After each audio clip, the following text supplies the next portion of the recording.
ಇನ್ನು ರೇಣುಕಾಸ್ವಾಮಿ ಕೊಲೆ ಕೇಸ್ನಲ್ಲಿ ಬಯಲಾಗ್ತಾ ಇರುವಂತಹ ಸಂಗತಿಗಳು ಒಂದೆರಡಲ್ಲ.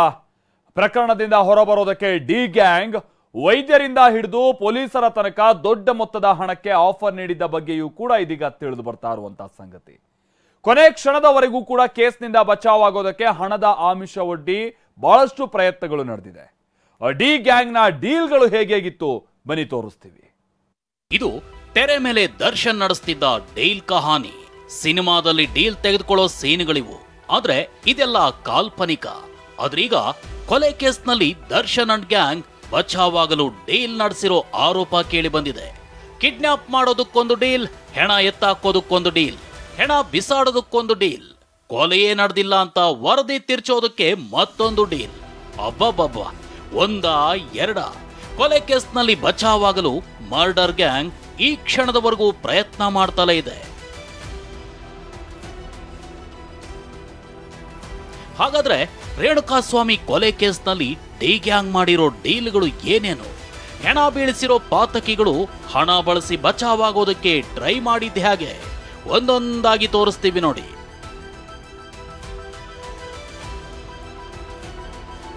D gang deal number 1, case ಮುಚ್ಚಿ ಹಾಕಲು ಡಾಕ್ಟರ್ಗೆ 1 ಕೋಟಿ ಆಫರ್. ದುಡ್ಡಿನ ಮದ, ದುಡ್ಡಿದ್ರೆ ಏನ್ ಬೇಕಾದ್ರೂ ಮಾಡಬಹುದು ಅನ್ನೋ ದುರಹಂಕಾರ, ಅಧಿಕಾರ, ಹಣ ಬಳಸಿ ಮರ್ಡರ್ ಕೇಸ್ನಿಂದ ಬಚಾವಾಗಲು ಕೊಲೆ ಆರೋಪಿ ದರ್ಶನ್ ಮತ್ತು ಆತನ ಸಹಚರರು ಡೀಲ್ಗಳನ್ನ ಮಾಡ್ತಿದ್ದಾರೆ ಅನ್ನೋ ಆರೋಪ ಕೇಳಿ ಬಂದಿದೆ.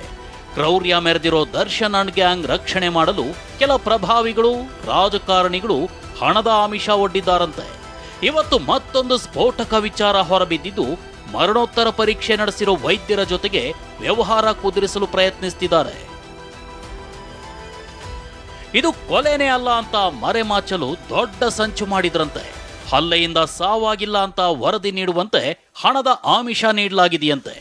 ಹೃದಯಾಘಾತದಿಂದ ರೇಣುಕಾಸ್ವಾಮಿ ಮೃತಪಟ್ಟಿದ್ದಾನೆ ಅಂತ ವರದಿ ನೀಡುವಂತೆ ಪುಡಾಂಗ್ ಗ್ಯಾಂಗ್ ಒತ್ತಡ ಹಾಕಿದೆಯಂತೆ. ಇದಕ್ಕಾಗಿ ಪ್ರಭಾವಿ ರಾಜಕಾರಣಿಯೊಬ್ಬರು ವಿಕ್ಟೋರಿಯಾ ಆಸ್ಪತ್ರೆ ವೈದ್ಯರಿಗೆ 1 ಕೋಟಿ ರೂಪಾಯಿ ನೀಡೋದಾಗಿ ಆಫರ್ ಇಟ್ಟಿದ್ದಾರೆ ಅಂತ ಹೇಳಲಾಗ್ತಿದೆ. ಆಫರ್ ಬಂದಿರೋ ಬಗ್ಗೆ ವೈದ್ಯರು ಪೊಲೀಸ್ ಅಧಿಕಾರಿಗಳ ಗಮನಕ್ಕೆ ತಂದಿದ್ದು ದೂರು ನೀಡುವಂತೆ ಪೊಲೀಸರು ತಿಳಿಸಿದ್ದಾರೆ.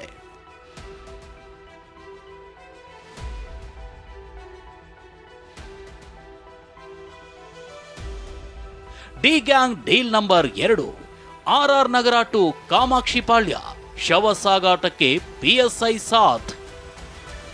ಒಂದು ಕಡೆ ಮರಣೋತ್ತರ ವರದಿ ತಿರ್ಚಲಿಕ್ಕೆ ಅಂತ ಹೇಳಿ ವೈದ್ಯರಿಗೆ 1 ಕೋಟಿ ಆಫರ್ನ ನೀಡಿದ್ರು ಅನ್ನುವಂಥ ಆರೋಪ ಕೇಳಿ ಬಂದಿದೆ. ಮತ್ತೊಂದು ಕಡೆ ಈ ಕೊಲೆ ಕೇಸ್ನಲ್ಲಿ ಪೊಲೀಸ್ ಅಧಿಕಾರಿಗಳ ಹಸ್ತಕ್ಷೇಪದ ಆರೋಪವೂ ಕೇಳಿ ಬರ್ತಾ ಇದೆ.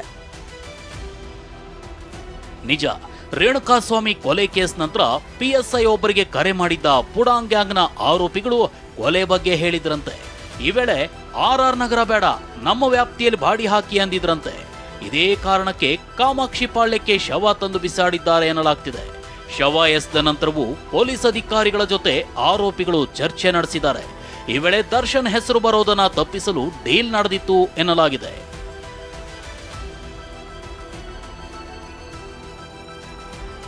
ಡಿ ಗ್ಯಾಂಗ್ ಡೀಲ್ ನಂಬರ್ 3, ಆರೋಪಿ ದೀಪಕ್ ರಕ್ಷಣೆಗೆ ಪ್ರಭಾವಿಗಳ ಯತ್ನ.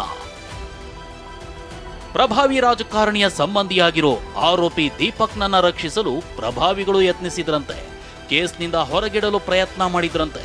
ಇದಕ್ಕಾಗಿ 5 ಕೋಟಿಗೆ ಮಾತುಕತೆ ನಡೆಸಿದ್ದರ ಬಗ್ಗೆ ಆರೋಪ ಕೇಳಿ ಬಂದಿದೆ. ಡಿ ಗ್ಯಾಂಗ್ ಡೀಲ್ ನಂಬರ್ 4, ಕೊಲೆ ಆರೋಪಿಗಳಿಗೆ ತಲಾ 5 ಲಕ್ಷ ಪೇಮೆಂಟ್. ರೇಣುಕಾಸ್ವಾಮಿ ಕೊಲೆ ಆರೋಪಿಗಳಿಗೆ ಇದೇ ದೀಪಕ್ ತಲಾ 5 ಲಕ್ಷದಂತೆ 30 ಲಕ್ಷ ರೂಪಾಯಿ ಹಂಚಿದ್ದಂತೆ. ಈ 30 ಲಕ್ಷ ರೂಪಾಯಿಯನ್ನ ದರ್ಶನ್ನಿಂದ ಪಡೆಯಲಾಗಿತ್ತು ಎನ್ನಲಾಗಿದೆ. ಕಿಡ್ನಾಪ್ನಿಂದ ಹಿಡಿದು ಮರಣೋತ್ತರ ಪರೀಕ್ಷೆಯವರೆಗೂ ಪ್ರತಿ ಹಂತದಲ್ಲೂ ಈ ಗ್ಯಾಂಗ್ ಡೀಲ್ ಮಾಡಿ ಈ ಕೇಸನ್ನೇ ಖತಮ್ ಮಾಡುವಂತಹ ಸಂಚು ರೂಪಿಸಿದ್ರು.